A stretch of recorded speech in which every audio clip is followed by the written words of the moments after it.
पुनमकुसु happy Diwali चाही खुदिंगी टेक्ता कायदबा हादि अखोय दुम चावना चावना पांथोकपा ngamba ओइबा ओरसनु हान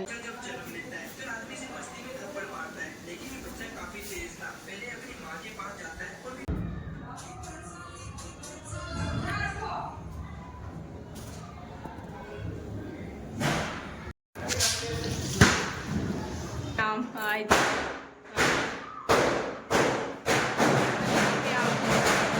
bom na dole mana ka pangyay sin sigadi bom to benta wi benta or sa thai adu duna mak kamai tau ge feeling se feeling ki game do feeling se uda celebrate to hogre adu duki jang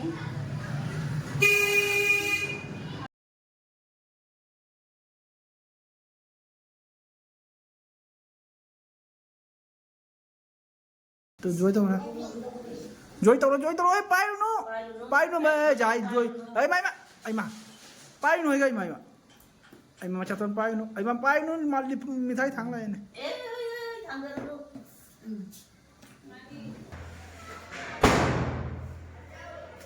auntie sang apa mundi auntie happy Diwali अंदर आओ ना आ जाओ sir आ जाओ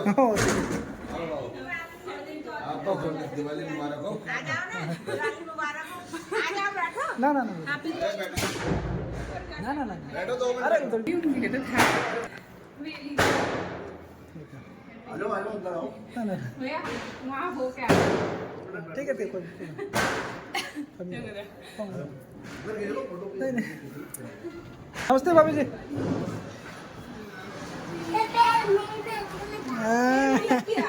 बम लग गया हाँ कोई बात नहीं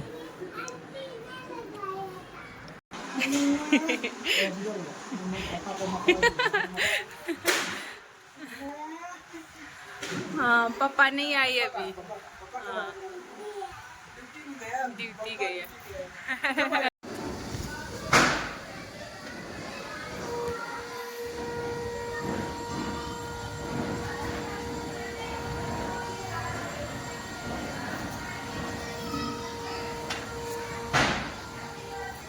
मलाई रो thằng ở đây kìa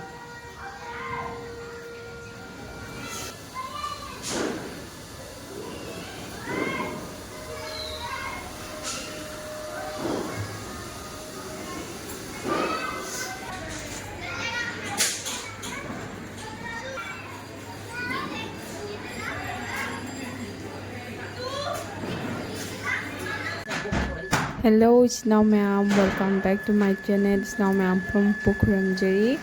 Mayam asigi vlog se aigi Diwali vlog oidoni Mayam from the khar thengna yore adugi damakta ngakpigani adu Mayam aina Diwali siga haidi dum icham chamna aina aigi jumgi decoration tawjaba aina angamba puja tawjaba adidi athum haw khara katlaga tawjabado aina Mayam dasu share tawningdana tawjabani Mayam na midyeng tabiu ado siga Diwali se Modi पुंग निपान हेलगा दिवाली से दिया थालेबको तरेत थंदा ताई हजिन थंदा चंगावनिना अद निपान हेलगा दिया से हे थाले ngन थांदे अखोई सोमदना संदा ताबदा दिया थानबा हानबी हाना तानाबदो अद सिगना थेंगा तमाना तवर थाले अदो आइदी युमलोना तबो दमाना ngana संदा हेक तासलकपदगी आइदी ngamnaba arrangement से तवजबनेबको अदो अने आइगी दिया थालगे हना तबो मतम से अने थो जेंगदा दिया से कनामदा थानबा उदे थानबा उदबसी हादि आइसे इतोंदा पुनिंग से हंधारेबको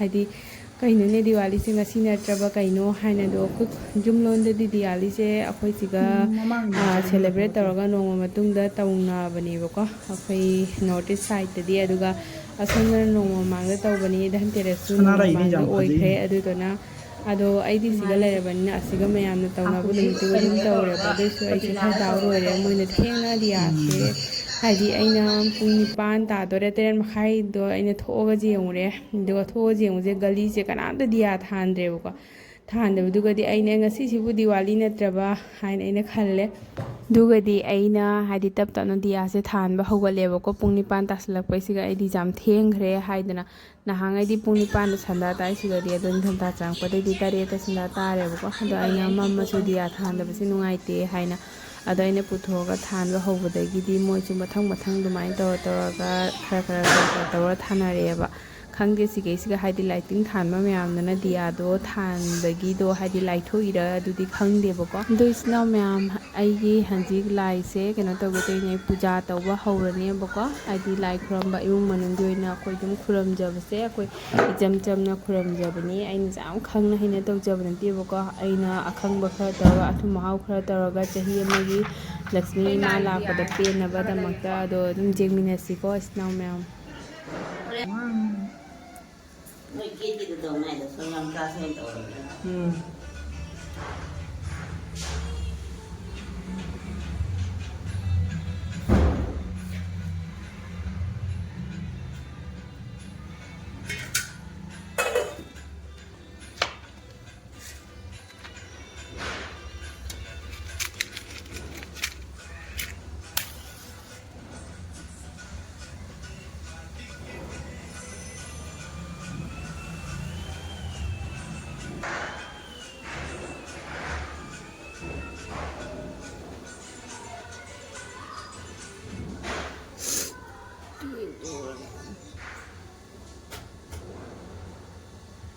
ꯌꯥꯔꯦ ꯁꯣꯟꯗꯩ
Ma. Rồi tao đó Joy toro. From How we need to like from joy toro. Joy toro. To joy toro. Joy toro, joy toro. Pai no. Pai no me jai joy. Ai mai ma. Ai ma. Pai no gai mai ma. Ai ma chatan pai no. Ai ma pai no mal di mithai thang lai ne. Ê thằng ra luôn kiếm đấu này bỏ À. Ôi thằng đời đấy thì đi. Ôi thế là không có thể, thế là không thể lại ra đi, lại ra đi, lại cái gì, lại vui cái gì. Lại ra đi promo. Yo promo. Nang promo sama promo sa. Rồi chúng tôi lo. Promo. Chúng tôi lo. Promo.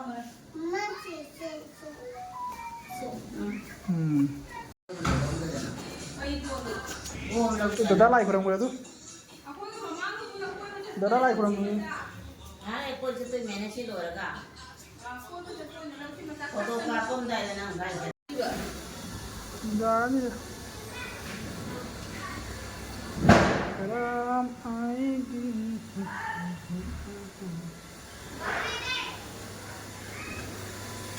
Banyak lah. Serai lo kalau kalau manung cang mana kan? Udah. Kalau kalau Ôi gì thế này giờ không được. Anh nhớ nói đi hồi đi của tiền. Ăn lại rồi đang gian đã nhưng mà nào cũng Thế mà đấy em được.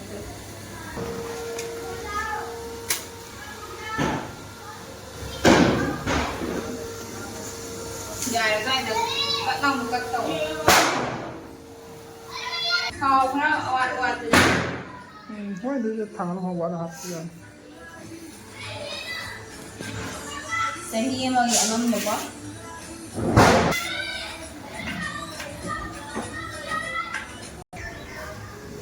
Sweet हाला चलो तो ना.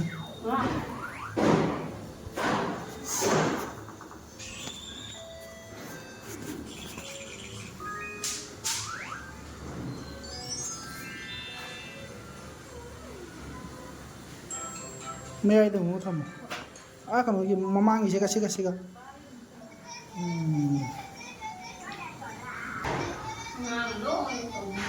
बस सिगा में थम मैं आइदम बस मंगा सो से मैं आई थम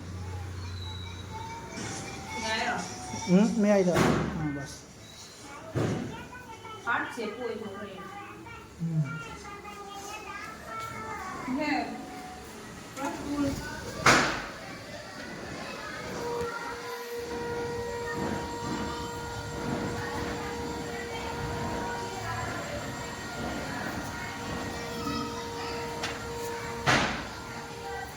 mình lấy đũa thằng cái đi kìa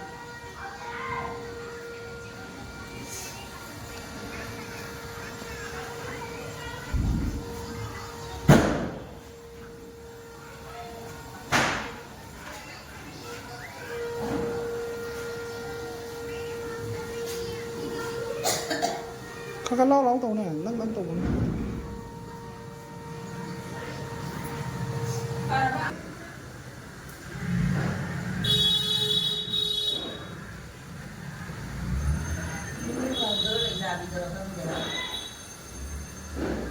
Suruh mana dia?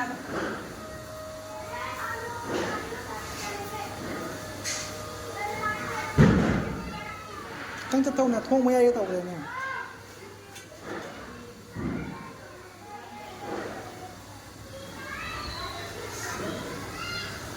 Dia tu. Dia nak apa?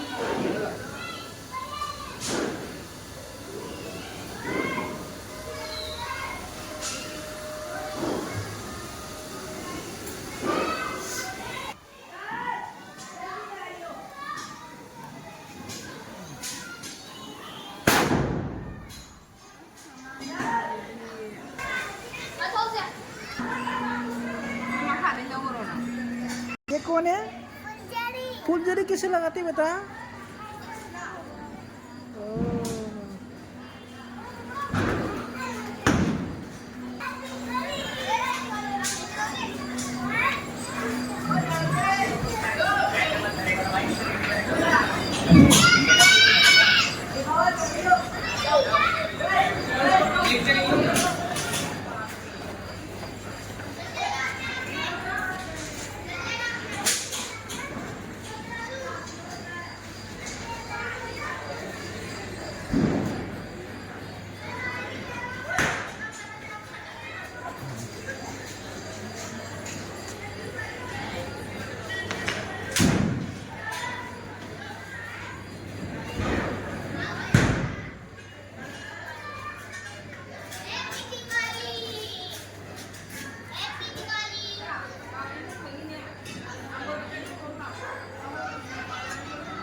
Mới còn ở pha bây giờ.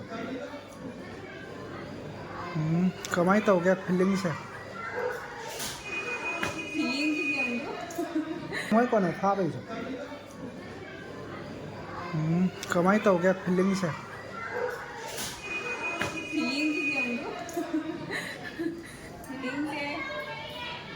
Celebrate the whole day, the young.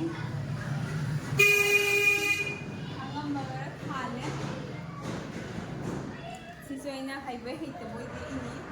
Because Swayna, I know bola muda diadoraga. Lazy the wagat hallesi lazy loina chak the oga. Simathaki layers at the chak to Indana lazy chawai. Diadoraga. Ni may the yung harga they manina pedaguri. Matatuan. May napoka ni. Masam nando kare maki. Sama po ka. Go. Now. Pumpa ka kidi. Kasi sana mo siya. Kasi sana mo.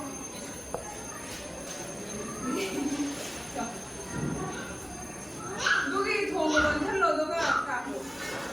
Lu thong do. Acha ka niya.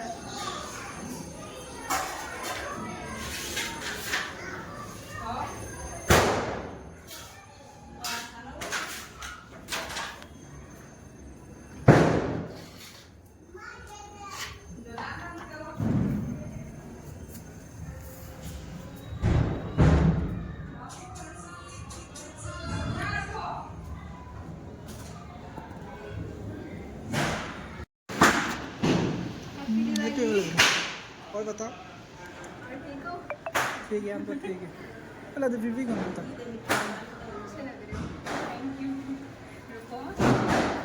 एक second को अम्मा का तू गायरा तो कौन तो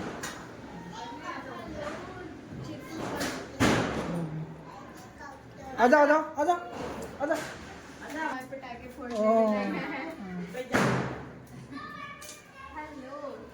handshake तो रहा है हैप्पी दिवाली वो नहीं जानते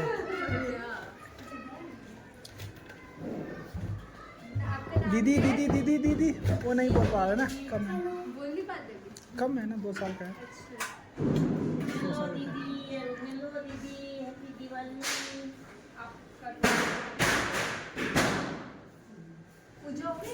हाँ हो गया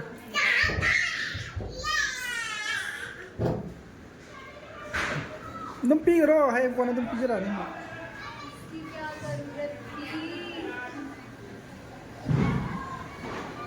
जो मैं पी रहा मैं वो पेपर दो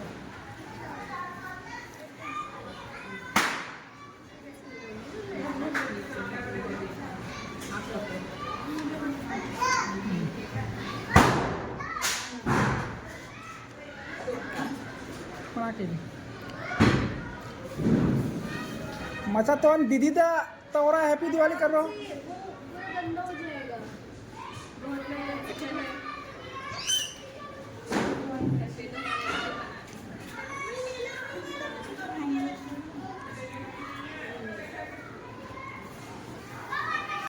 मैम दिवाली दिया थान खोद को दिया थान लोरे मैं था खोदर लोई लोरे अखोई हंजी अदो अखोई हंजी से कनो तौगेदोइनेबको मिठाई खर जेनब चलुगे हाइना अदुम सिगा जेनेबको अदो मिठाई खर जेनब चलुगेना अदो मिठाई जेनुरगे हा जाई ले भाई लपोई चादे तौई चाकला हैप्पी दिवाली हैप्पी दिवाली है हैप्पी दिवाली मजा दो भी लोग नहीं आए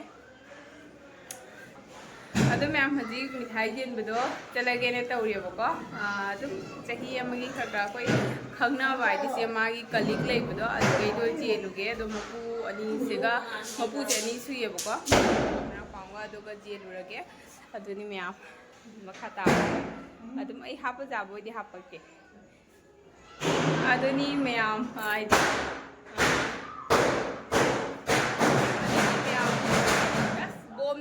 मना का पंगे सिगदी बोम जो बेन तवी बेन तौर से थाई अदुदुना मखा हाप याबो ओइदि मेमोरी ओइने खरा हापकेबको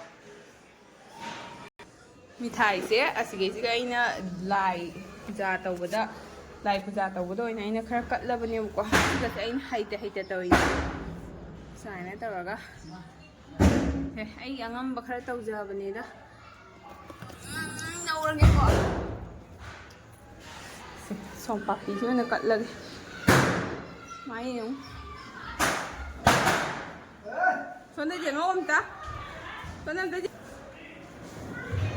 जेंगो को ताबी पोते आवा पे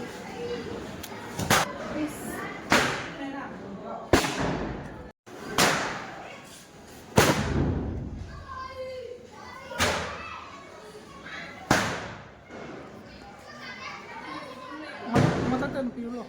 Piro. Nopto. Hah? Pito.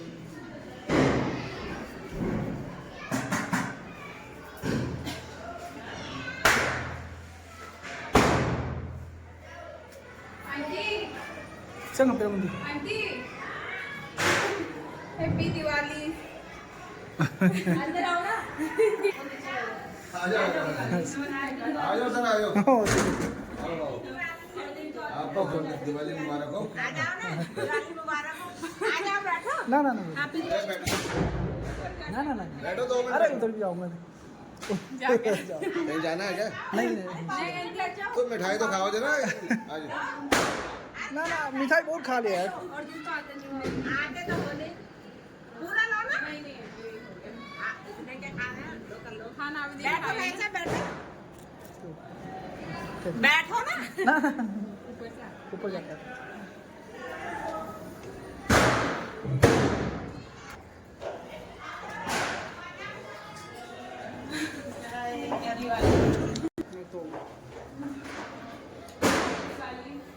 Mummy कहाँ है?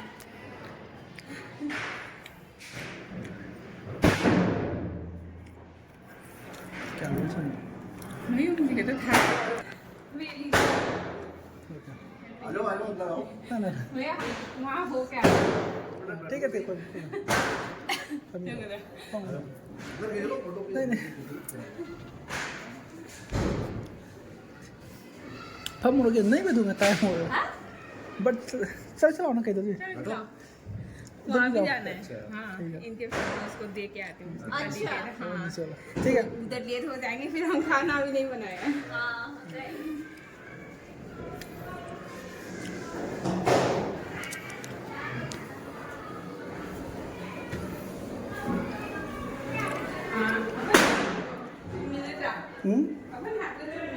करेंगे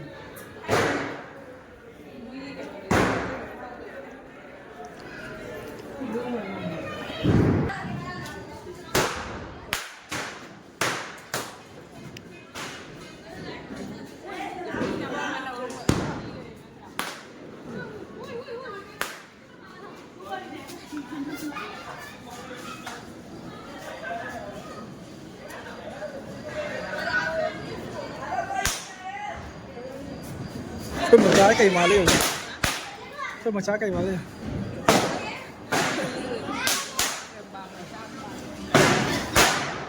Chẳng đâu.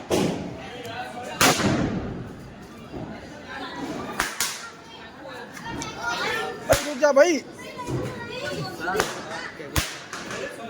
चल ले. जला दे.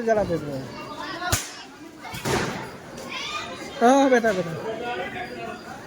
चल पिरामो अरे फमी ने चंगू ने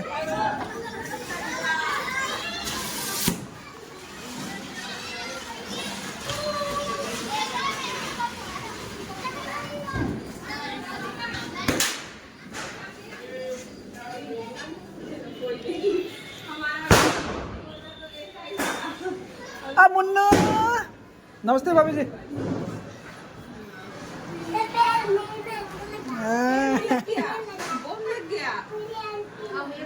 हाँ कोई बात नहीं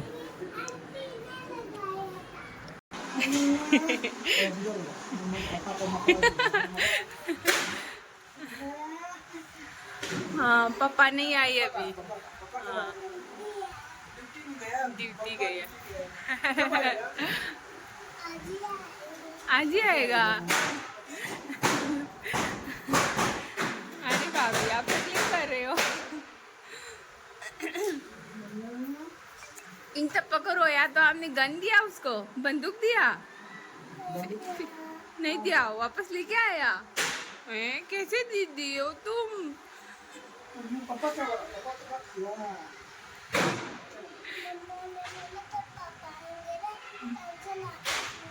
अच्छा पटाखे। अच्छा सही है। न तेरा दे पानी नहीं बोमी है ना।